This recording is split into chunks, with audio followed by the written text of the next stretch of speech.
دھیمی سی آواز میں کہا، زاریہ۔ لڑکی نے چونک کر پیچھے دیکھا، اس کے چہرے سے پریشانی کا تاثر اڑ گیا۔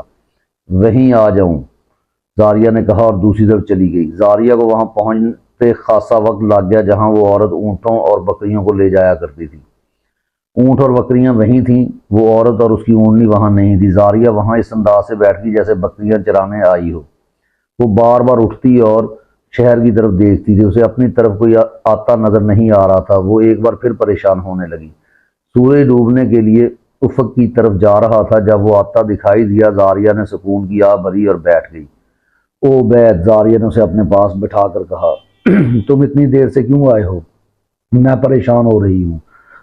کیا میں نے تمہیں پریشانی کا علاج بتایا نہیں؟ عبید نے کہا، میرے مذہب میں آ جاؤ، تمہاری پریشانی ختم ہو جائے گی۔ جب تک تم اسلام قبول نہیں کرتی میں تمہیں اپنی بیوی نہیں بنا سکتا۔ سوچو زاریہ، سوچو، ہم کب تک